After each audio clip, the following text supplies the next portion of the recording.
等了2年，今天终于有答案了。2年前的这个时候呢 ，Apple 在台上跟你说 Siri 要变得更聪明了 ，AI 呢也要进入 iPhone 了 ，Apple Intelligence 呢会改变你使用手机的方式。然后呢，2年过去了，很多人等到最后呢就开始怀疑了，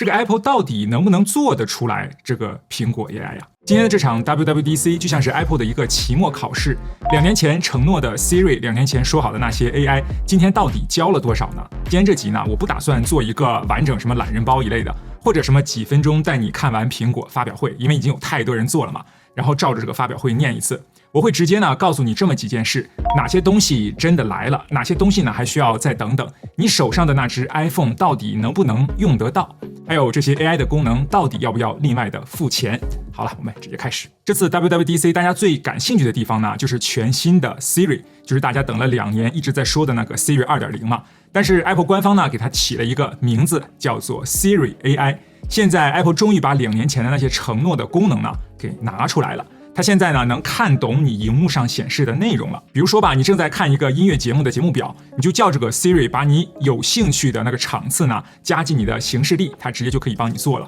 你不用一条一条的复制再贴上了嘛。或者呢，你在查看世界杯的赛程，你叫它帮你规划一个就是观看比赛的派对，它会直接帮你搞定。它也能同时查询你的邮箱啊、照片啊、行事历啊，把不同地方的这些资讯啊串在一起来回答你的问题。换句话说呢，它终于开始像一个助理了，而不是一个就是语音搜索的对话框了。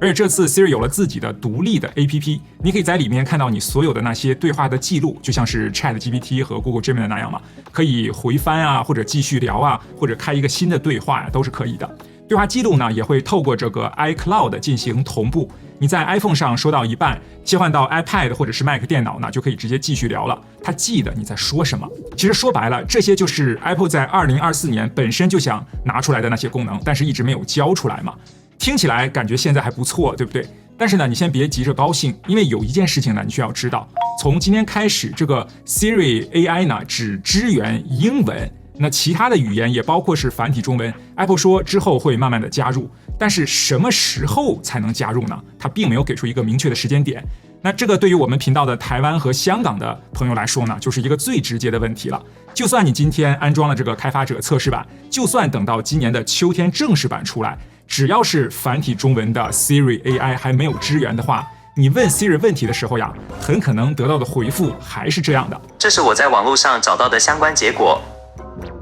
除了没有中文之外呢，还有设备的一些限制了，并不是每一只 iPhone 都能够用到最完整的功能。那这件事呢，我等一下会专门说清楚，因为它真的比你想象的还要复杂。好，这个 Siri 呢，我们先放着。那除了 Siri 之外呢 ，AI 其实还进入了几个你每天可能都会用到的地方，而那些东西呢，反而可能是你最快能够感受到的那些改变了。首先就是照片了，你有没有拍过一张照片，事后觉得这个构图好像不是特别理想，主角站的有点偏了，或者是这个拍摄的机位的角度有点不太对？那 Apple 这次呢，就展示了一个新的功能，可以让你重新调整你的这个照片的构图，而且用 AI 呢，把原本画面不存在的内容呢，给它补上去。而且最让我感到惊讶的就是，它不只是把人物的位置在里面挪来挪去了，这个其他人早就可以做得到了嘛。它甚至呢可以调整这个机位的位置，让整个画面看起来完全是不一样的一个构图。我自己呢还没有测试过，等测试完我再告诉你这个效果到底怎么样。但是方向呢是值得肯定的，这种拍完再补的功能呢，会有很多人会用得到的。另外，这个 Clean Up 现在也升级了，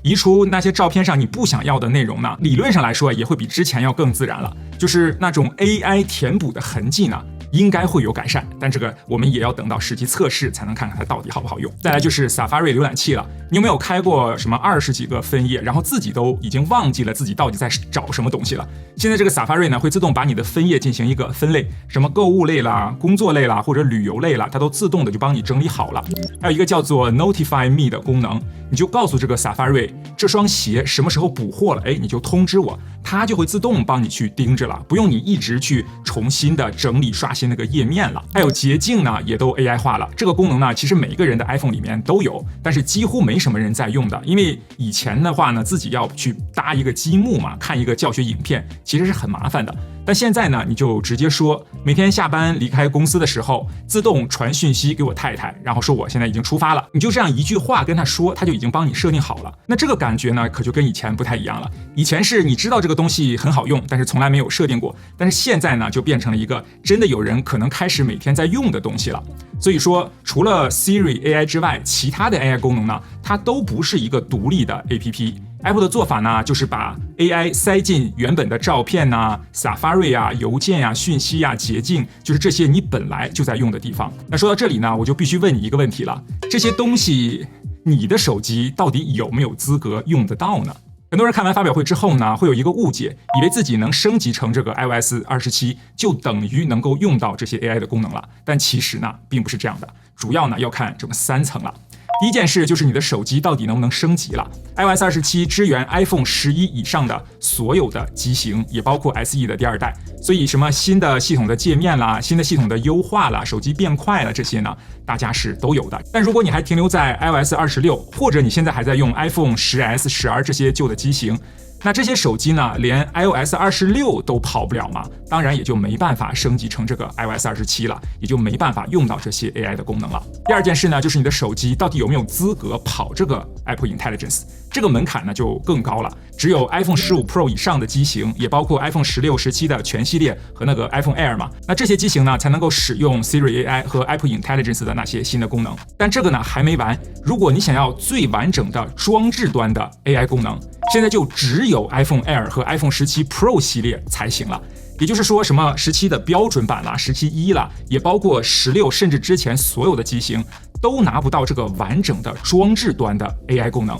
那这里呢，我还要打一个补丁，就是说没有完整的装置端的功能，并不代表你不能用那些 AI 的功能，而是呢，原本一些可以在本地跑的任务呢，它现在就会强制你上传到云端去处理，需要连接网络，然后处理的速度呢，也没有本地那么快嘛。用呢还是能用的，所以说如果你用的是 iPhone 15 Pro 系列或者 iPhone 16全系列，什么 iPhone 17标准版这些的话呢，功能可能不会少了，只是你的使用体验呢是不如 iPhone 17 Pro 和 iPhone Air 的。还有一件事情，就算你的手机支援这个 AI 呢，也不是完全免费的。根据 Apple 官方的说法吧，大部分的 Apple Intelligence 的功能呢是免费的，但是部分需要大量云端运算的功能，例如什么图片生成一类的，之后呢会有每天的一个使用次数的限制。那超过的话呢，就需要透过订阅那个 iCloud Plus 才能够获取更多的这个额度了。那具体哪些功能有限制，限多少次，然后哪个方案比较够用 ，Apple 呢还没有公布完整的细节，这个可能要等到秋天正式发表之前才会看到更多的详细的内容了。今年的 WWDC 还有一件事情，我觉得值得说一下。